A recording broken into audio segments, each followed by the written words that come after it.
The stadium's location itself is one of its key features. So on one side of it, we've got Parramatta Park, an amazing green space that's accessible to all. On the other side, the city. So the way in which the stadium both integrates into the city from its proximity, but also integrates from a green space perspective into the Parramatta Park has been one of its most successful features.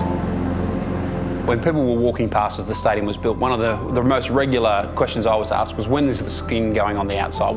Actually, the design pays homage to the industrial era that was Parramatta and its outer Western Sydney suburbs of Sydney. So really celebrate the steel, celebrate the roof structure, and actually I think it does give it that nice urban edge.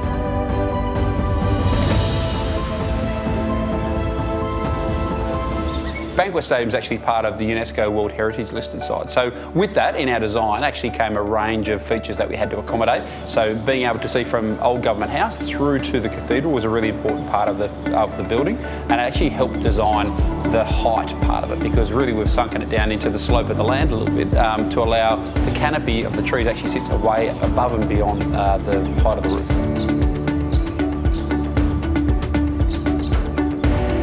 One of the things that Venues New South Wales really appreciates is the importance of having the vibrancy that wraps around the stadium. So one of the things we've done is we asked the architects to develop an urban jungle, if you like, an urban parkland down O'Connell Street.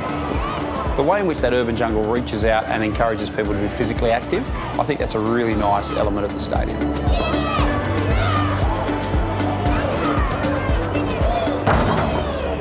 When you build a facility as significant as a 30,000 seat stadium, there are a whole host of things that you have to do from a management plan perspective. One of the things we really had to think about was around how you would accommodate and support the natural fauna and flora. So we ended up planting 270 trees across 15 different species across the site that actually were consistent with the eucalypt forest that runs along the riverbank. And actually, when you look at it, particularly from the other side of the river, it actually integrates beautifully.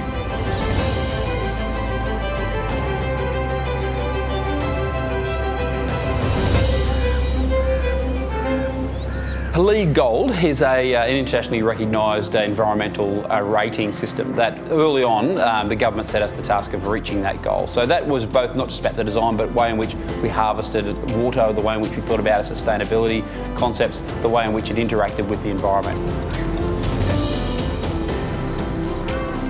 The park is home to a colony of 15,000 microbats and also grey-headed flying foxes. So from our perspective, their keen sensitivities are both around noise and light. We've designed the roof and the LED lights. They actually now inward, they sit underneath the roof canopy, avoiding a whole host of light spill into the park. So on the roof, there are solar panels that collect and harness the sun's energy. It's actually utilising the power of the sun and putting back into our facility for non-game day experiences.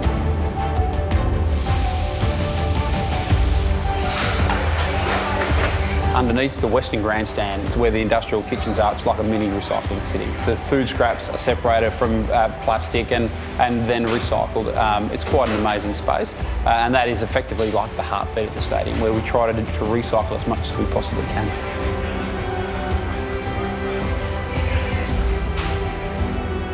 Whether it's the ventilation and vacuum system that underpins the drainage system for the stadium, whether it's the tank that recycles the water off the roof, and then we use that whether it's for toilet flushing or irrigating the field of play and also all the gardens. I mean, they are some of the really nice features that help us from a operational aspect, but actually keep that stadium looking just $1 million.